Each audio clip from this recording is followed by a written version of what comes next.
I'm Summer Hammonds with hammondsnest.com, and you're watching Hometalk.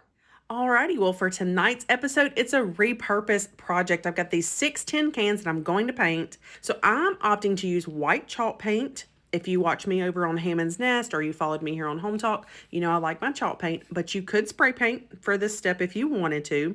I'm just going to do one coat. It's rustic. I'm embracing that. I'm going to get that paint on all 6 of these tin cans and come back once they're dry for our next step. Okay, once those are all dry, I have a sanding block here, and I'm just going to distress a little and really embrace that, distressed vintage antique kind of look, okay? So I'm going to give those a little distressing until I'm happy, wipe those off, and get ready for the next step. Okay, for this one, I have these cute little vintage seed packet printables that I found online, and I'm going to Mod Podge them to the outside of these tin cans. Now, I am creating this project with intention of using it outside in the garden, possibly for like a little garden caddy. So I'm opting to use outdoor Mod Podge formula. You could use regular Mod Podge formula if you wanted to. I just wanted to point out that it's kind of weatherproof if you planned on putting this out in the garden shed or somewhere that might get any kind of weather elements. Okay, so all I'm doing is one thin coat of the Mod Podge down, just like regular Mod Podge, decoupaging this on the front. Gives a nice little artwork, and I'm just going to seal the whole can this way, okay? And once that's finished, I'll get all 6 of them done the same exact way with the different art on the front, and then we'll be ready to move on to the next step. Okay, so all of my tin cans, these are just 3 of them. I'll bring the other 3 out in a minute, but I have this beautiful piece of old barn wood that I'm going to be repurposing to hold all of these 6 cans together. Here's the other 3. So you've got the 3 cans on one side, 3 cans on the other, so we have to start attaching them. I decided to kind of start and just use a little permanent marker and mark where I want to screw in.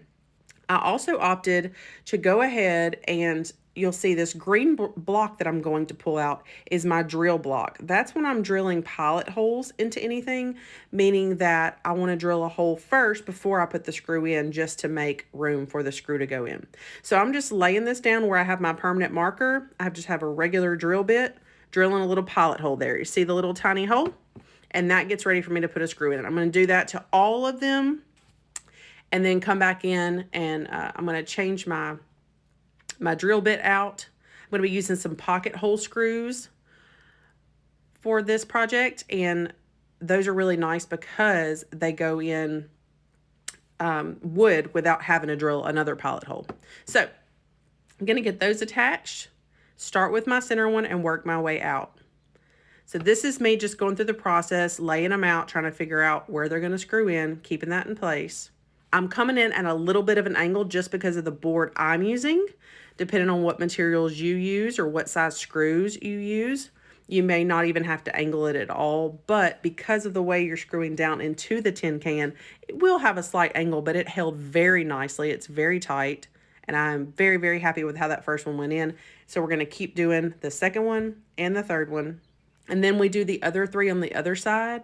Once we do those other 3 on the other side, we will, it'll be able to stand up on its own, which is so neat. All right, so that last screw is in. I'm going to go ahead and get those other 3 attached on the other side, and then we'll do our final step. And we have what looks like a complete caddy, but there's one final touch I want to do to this to just make it complete. I have this handle. It's actually a very unique handle. I like the black iron and the wooden handle. And I'm just going to use the same screws that I used to attach the tin cans to the barnwood to screw in the handle to the barnwood. And once we get those 2 screws in, our project is complete. Now, how you choose to use this, if you're inspired to make one too, would be completely up to you. I created this one to be used kind of outdoors, garden shed, garden caddy, but there are many different uses, even indoors, to decorate with. So got my little tools in here, all nice and neat. I can just see you moving from area to area as you're doing some gardening. And then I had to bring it inside and show you what it looks like with just some beautiful arrangement of flowers for a centerpiece. This one is great, y'all. Thanks for watching Home Talk and seeing it all come together. Bye.